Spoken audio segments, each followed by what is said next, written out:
아멘. 옛날 중국의 기나라의 한 사람은 늘 걱정, 근심을 하며 살았습니다. 하늘을 보면서 하늘이 무너지면 어떡하지? 딛고 있는 땅을 보면서 혹시라도 이 땅이 꺼지면 어떡하지? 그러면 내가 어디로 피해야 하지? 늘 하늘을 보면서 땅을 보면서 걱정을 하며 살았습니다. 그는 평생 쓸데없는 걱정을 하다가 그만 신경쇠약에 걸려서 죽고 말았습니다. 이때부터 쓸데없는 걱정이라는 뜻의 기우라는 단어가 생겨났습니다. 쓸데없는 걱정이라는 것이죠. 여러분, 걱정은 하면 할수록 끝이 없습니다. 걱정한다고 해서 그 문제가 해결되는 것이 아니라 하면 할수록 더 많은 걱정거리들이 생겨나더라는 거죠. 그런데도 많은 사람들은 걱정을 하면서 살아갑니다. 우리도 왜 모르는 사이에 혹시 이 땅에 지진이 나면 어떡하지? 혹시 전쟁이 일어나면 어떡하나? 또는 코로나19라도 내가 걸리면, 교통사고라도 당하면 어떡하나 하는 근심을 하고 살아갑니다. 혹시 불치병에 걸려서 죽게 되면 어떡하나? 여러 가지 걱정을 하면서 살아가더라는 것입니다. 유월절을 앞두고 한 사람이 랍비에게 찾아와서 묻습니다. 랍비님, 저는 없는 것이 너무 많아 걱정이에요. 못 살겠습니다. 그러자 랍비가 묻습니다. 무슨 근심이 그렇게 많냐라고 물었더니 그는 유월절이 다가오는데 무교병을 살 돈도, 포도주를 살 돈도 없다라는 것입니다. 자신의 옷이나 또 아내 옷, 자녀 옷도 사야 되는데, 그리고 또 고기도 사야 되는데 그런 돈이 없어서 걱정이라고 말하는 것입니다. 랍비가 다시 묻습니다. 무교병이 얼마입니까?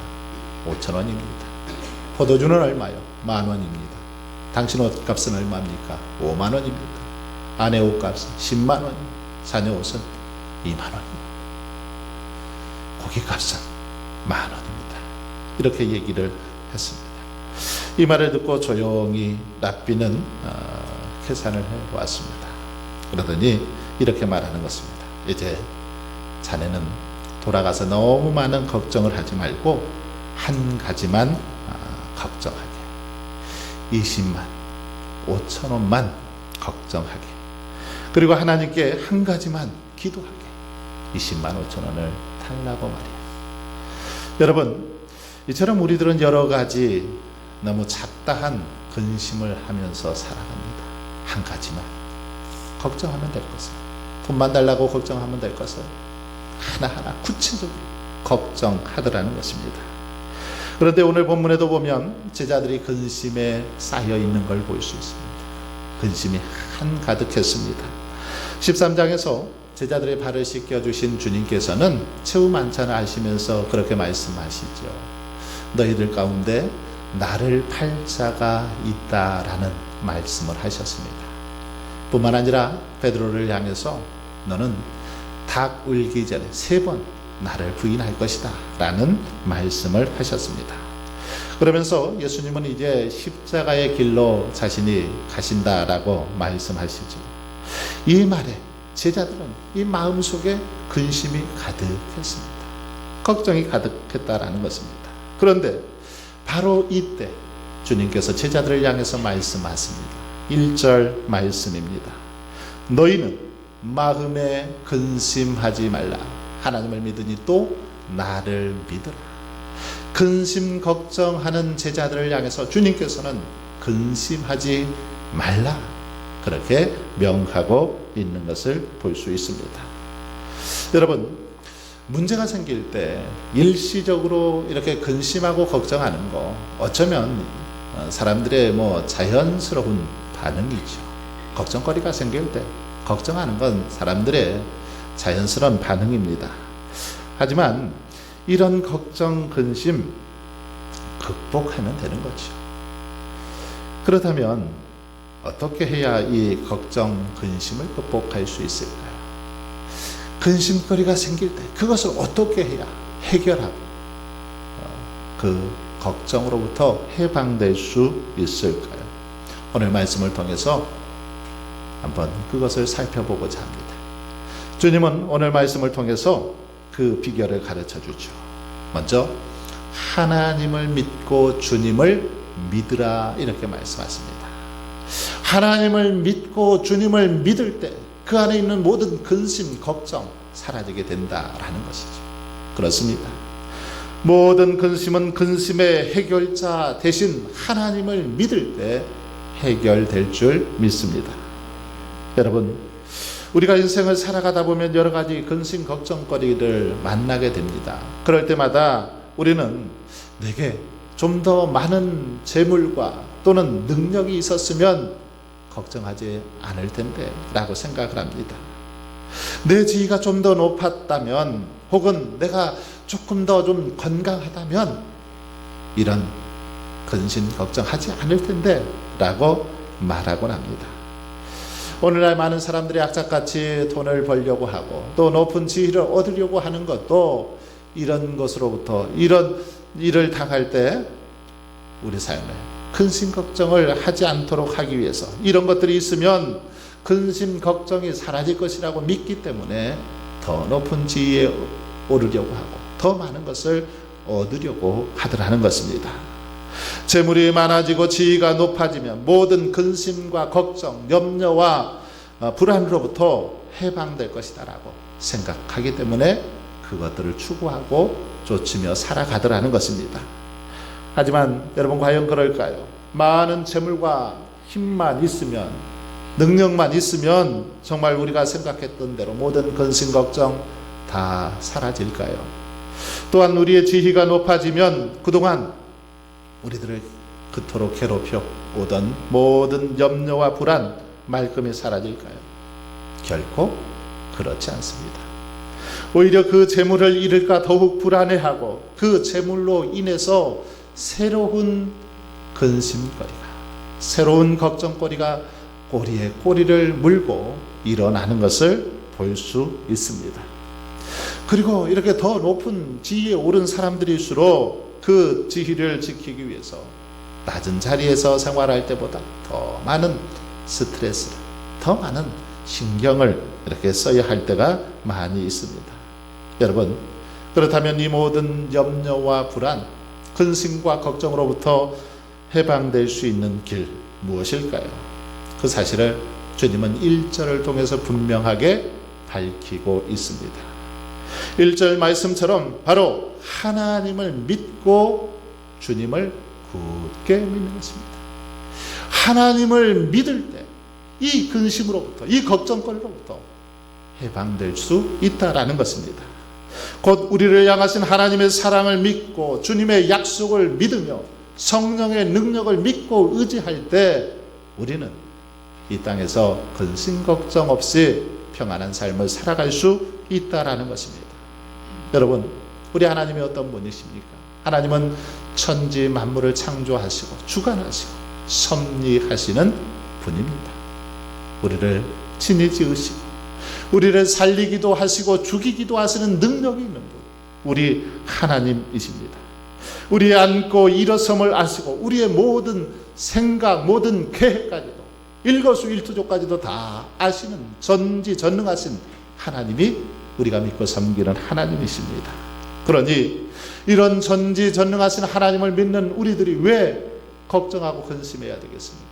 하나님이 우리를 보호해 주시고 인도해 주실 텐데, 전지전능하신 하나님께서 책임져 주실 텐데 왜 걱정하냐는 것입니다. 여러분, 부모를 믿고 부모의 이 품 안에서 고이 잠들어 있는 아이는 절대로 불안해하지 않습니다. 부모 품에 있으면 평안하죠. 근심하지 않습니다. 마찬가지로 하나님을 믿으면 근심할 필요가 없습니다. 걱정할 필요가 없어요. 왜 그렇습니까? 전능하신 하나님께서 우리를 능력의 손으로 붙잡아 주시고 보호해 주시기 때문이라는 것입니다. 믿음의 사람 다윗은 하나님을 온전히 믿었습니다. 이 믿음을 가져주시고 하나님께서 자신과 늘 함께하사 자신의 모든 삶을 보호해 주시고 지켜주시고 인도해 주신다라는 믿음이 다윗에게는 있었습니다. 그래서 다윗은 그렇게 고백하죠. 사망의 음침한 골짜기로 다닐지라도 해를 두려워하지 않겠다라는 것입니다. 하나님께서 보호해 주시기 때문에 그것들 무서워하지 않겠다라는 것입니다. 그러면서 자신의 삶 속에 부족함이 없노라 그렇게 고백하고 있는 다윗의 모습을 볼 수 있습니다. 여러분, 우리 하나님은 인간의 생사 화복을 주관하시며 당신을 의지하는 자를 평강과 생명의 길로 인도하시는 분입니다. 그러므로 저와 여러분은 이 땅의 헛된 것들만 쫓는 것이 아니라 오직 이제는 하나님과 우리 주님을 굳게 믿고 의지하며 살아갈 수 있길 바랍니다. 전능하신 그 하나님을 온전히 믿고 살아갈 때에 우리는 불안과 걱정, 근심으로부터 해방되어지고 모든 지각에 뛰어나신 하나님의 평강으로 충만하게 될 줄 믿습니다. 이제 주님은 근심하는 제자들에게 하나님을 믿으라 라고 그렇게 말씀하신 후에 자신은 제자들을 위해서 거처를 예비하러 간다라고 말씀하십니다. 그러나 제자들은 예수님의 이 말씀을 잘 이해하지를 못했습니다. 예수님의 죽으심, 예수님의 부활에 대해서 잘 이해하지 못했던 거죠. 이런 사실을 5절에 주께서 어디로 가시는지 우리가 알지 못하거늘 그 길을 어찌 알겠사옵나이까 라는 그 도마의 질문을 통해서 잘 알 수 있습니다. 도마는 그리고 제자들은 예수님이 가시는 길에 대해서 이해하지 못했다라는 거죠.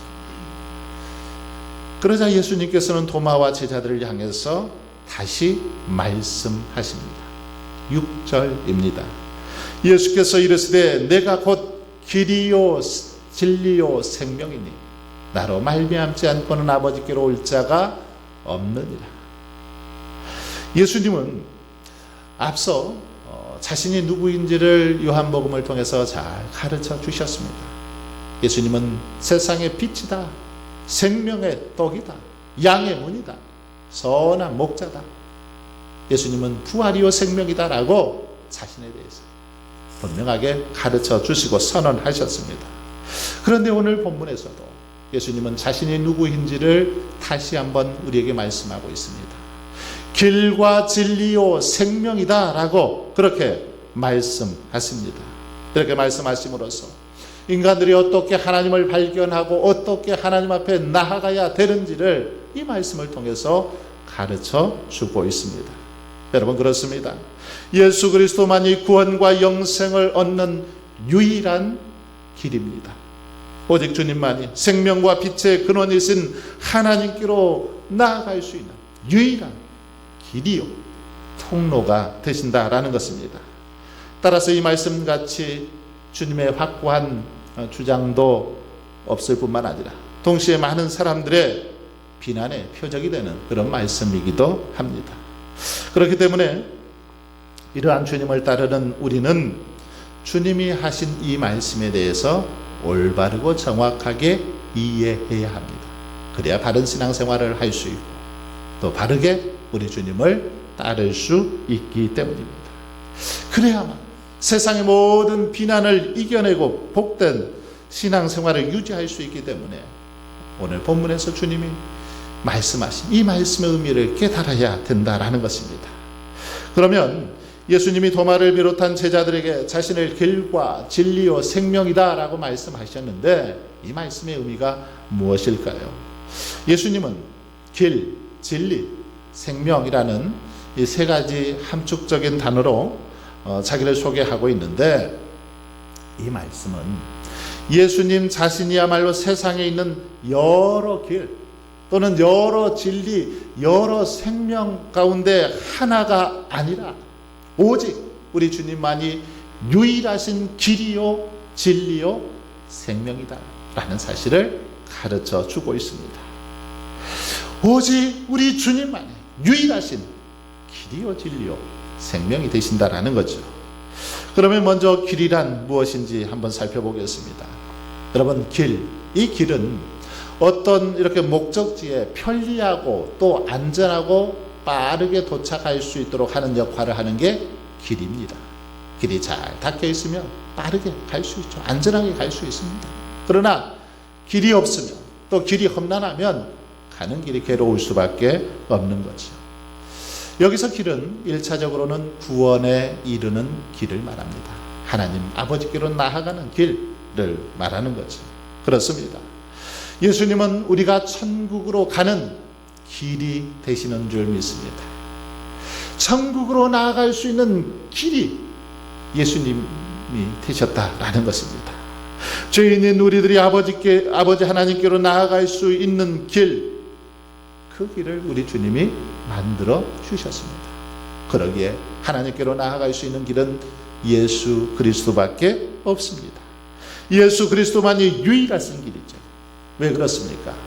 오직 우리 예수님만이 하나님과 우리 사이에 화목제물이 되셔서 십자가에 못 박혀 돌아가셨기 때문입니다. 세상의 어느 누구도 우리를 위해서 십자가에 못 박혀 돌아가시지 않았습니다. 예수 그리스도만이 우리의 죄를 대신해서 십자가에 못 박혀 죽으셨습니다. 우리의 죄값을 대신해서 대속 제물이 되셨다라는 것입니다. 그러므로 우리는 주님을 통해서만 하나님께 나아갈 수 있고, 예수 그리스도의 이름을 통해서만 하나님 앞에 기도할 수 있고 중보할 수 있는 것입니다. 예수님을 통해서만 천국에 갈 수 있다라는 것이죠. 세상의 어떤 이름으로도 어떤 사람을 통해서도 하나님께 나아갈 수 없습니다.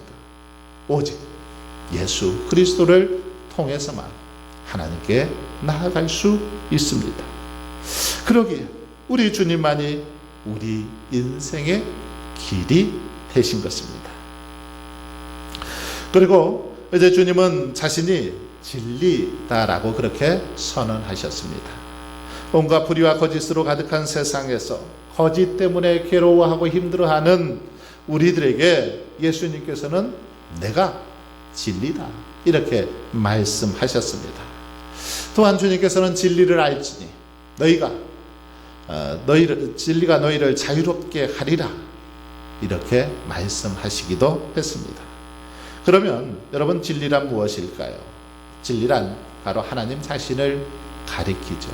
그리고 하나님의 계시의 말씀, 바로 성경을 의미하기도 합니다. 하나님의 말씀이 진리인 것이죠. 따라서 예수님께서 지금 자신을 진리다 이렇게 말씀하시는 것은 자신이 곧 하나님이시고 자신이 이 하나님의 그 말씀의 계시의 실현이다라는 사실을 가르쳐 주고 있습니다. 특별히 여기서 진리라는 단어는 참, 사실, 진실이라는 그런 의미를 가지고 있는데, 이것은 건축물과 같은 어떤 구조물을 이렇게 무너지지 않도록 떠받쳐주는 역할을 하는 걸 볼 수 있습니다. 어떤 건축물을 잘 이렇게 지탱해주는 그런 역할을 하죠. 여러분, 우리의 삶을 그 지탱시켜주는 것들이 많이 있습니다. 우리가 살아가는 데 있어서 돈 필요합니다. 물질 필요하죠. 건강도 필요합니다. 사랑하는 가족들 또는 친구들 있어야 합니다. 그래야 이 땅에서 더 행복한 삶을 살아갈 수 있죠. 풍요로운 인생을 살아가기 위해서 이런 것들 있어야 됩니다. 그러나 이것들을 우리는 진리다라고 말할 수 없습니다. 진리라고 말할 수 없습니다. 왜냐하면 이것들은 우리의 인생 마지막 그 최후의 순간까지 우리의 인생을 끝까지 지탱해 주지 않기 때문이죠. 우리의 인생을 끝까지 이것들이 지탱해 주지 못하더라는 것입니다. 죽음 앞에서 여러분, 이 모든 것들은 아무런 역할을 하지 못합니다. 이런 것들은 유한한 것이고 마지막에는 그냥 버려야 할 것들이죠. 하지만 예수님은 어떻습니까? 마지막까지, 최후의 순간까지 우리를 꼭 붙들어 주시고 우리를 받쳐주시고 이끌어주시는 우리 주님인 줄 믿습니다. 그러기에 우리 주님은 우리의 희망이요 진리가 되신다라는 것입니다. 그러므로 여러분, 저와 여러분은 진리이신 예수님을 온전히 붙잡고 믿음으로 살아갈 수 있기를 바랍니다.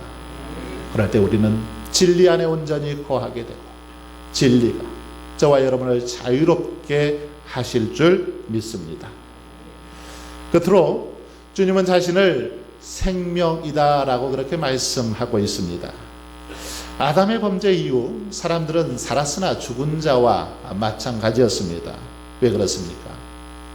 범죄로 인해서 그들 안에서 하나님의 영이 떠났기 때문입니다. 그러나 예수 그리스도께서 십자가에 못 박혀 죽으심으로 참 생명을 허락해 주셨습니다. 죄로 인해 영원히 죽을 수밖에 없던 우리들이 예수 그리스도를 통해서 생명을 얻게 된 것이죠. 그러므로 나는 생명이니 라는 이 말씀은 예수님 자신이 생명이므로 우리가 예수님을 알고 그분과 연합되어 있으면 우리도 생명을 가질 수 있다라는 그런 의미입니다. 그렇습니다. 누구든지 참 생명을 갖기 위해서는 참 생명 대신 예수님을 영접하고 예수님과 이렇게 연결되어 있어야만 한다라는 것입니다. 포도나무에 가지가 붙어 있을 때 생명이 있고 철따라 아름다운 열매를 맺는 것처럼 포도나무 대신 예수님께 우리가 온전히 붙어 있을 때 우리에게 참 생명이 있고 때를 따라 아름다운 열매를 맺게 되더라는 사실입니다. 여러분, 오늘 이 시대를 가리켜서 흔히 포스트 모더니즘 시대라고 그렇게 말합니다. 포스트 모더니즘 시대의 특징은 말 그대로 근대주의의 모든 특징을 파기해버리고 무너뜨렸다는 데 그 의의가 있습니다. 그러면 여러분, 근대주의의 특징은 무엇입니까? 그것은 진리나 가치의 절대성을 강조했습니다. 근대주의에서는 어떤 진리, 어떤 가치의 절대성을 강조했죠. 예컨대 근대 물리학은 그 뉴턴의 물리학을 기초로 절대 공간과 절대 시간에서 출발을 하죠.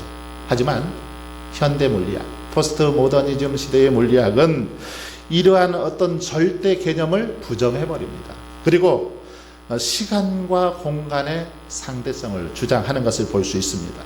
뿐만 아니라 문학, 예술 등 모든 분야에서도 전통적인 개념이 완전히 사라져버리고 모든 것이 뒤섞이고 있습니다. 그리고 마침내 절대 가치를 중심으로 하고 있는 이 종교 분야에서조차도 이러한 절대성을 강조하면 안 되는 그런 상황이 되었습니다. 종교에 있어서도 절대성을 강조하면 그 사람은 시대착오적인 인물이다라고 낙인 찍히는 그런 시대가 되었다라는 것이죠. 여러분, 이런 시대에는 절대 가치나 절대 선을 인정하지 않습니다. 한번 우리 시대를 보십시오. 절대 가치, 절대 선에 대해서, 절대자 하나님에 대해서 인정하지 않으려고 합니다. 그래서 종교 다원주의자들은 산의 그 정상에 오르는 길이 여러 길이 있는 것처럼 구원에 이르는 길도 여러 길이 있다라고 그렇게 주장을 하고 있습니다. 하지만 여러분, 아무리 이 사회가 다원화되고 상대성이 강조된다 할지라도 결코 부정될 수 없는 가치와 진리가 있는 것입니다. 즉 아무리 사회가 다원주의로 찌닫더라도 우리를 낳은 어머니가 여러분 두릴 수 없습니다. 우리의 남편과 아내가 두릴 수 없듯이 진리와 가치도 결코 흔들리거나 혼동되어서는 안 된다라는 거죠. 따라서 우리는 타종교를 인정해주고 그들과 대화를 하고 열린 마음으로 열린 자세로 그들을 바라보는 태도가 있어야 되지만 타종교에도 구원이 있다, 이 말에는 절대 찬성할 수 없습니다. 그들 인정을 해주지만 타종교에 구원이 있다, 이건 절대 동의할 수 없다라는 것입니다.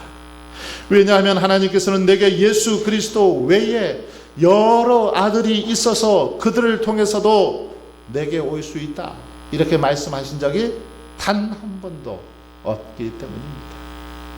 하나님께서는 타 종교의 창시자들, 그들을 통해서 구원받을 수 있다, 이렇게 말씀하신 적이 없습니다. 오직 예수 그리스도를 통해서만, 예수님께서 놓으신 길을 통해서만 구원받을 수 있다라고 말씀하셨습니다. 여러분, 하늘의 별들은 많지만 이 땅에 생명의 에너지를 공급하는 태양은 오직 하나입니다. 마찬가지로 인류의 죄를 대속하고 우리를 구원하실 분, 오직 예수 그리스도 한 분밖에 없습니다. 사도 베드로는 이런 사실을 분명하게 깨달았습니다.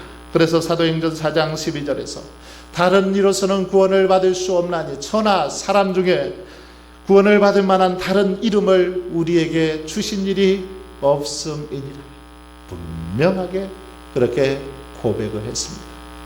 그러면서 유일하신 구원자 예수 그리스도를 위해서 생명을 내어놓고 담대하게 전했던 것을 볼 수 있습니다. 사랑하는 성도 여러분, 그렇습니다. 예수 그리스도 외에는 구원을 받을 만한 다른 이름을 우리에게 주신 일이 없습니다. 오직 예수 그리스도만이 길이요 진리요 생명입니다. 예수님만이 구원의 유일하신 길이 되시고 우리를 진리로 인도하시며 우리에게 참 생명을 주시는 분입니다. 그러므로 저와 여러분은 다시 한번 이 사실을 확신하고 더욱더 우리 주님을 사랑하고 의지하며 살아갈 수 있기를 바랍니다. 그래서 여러분의 삶에 길과 진리요 생명이 되신 예수님께서 풍성한 은혜와 축복을 베풀어 줄 수 있기를 바랍니다. 그래서 근심 많은 이 세상, 걱정 많은 이 세상에서 주님 주시는 참 평강으로 충만할 수 있기를 주님의 이름으로 축원합니다.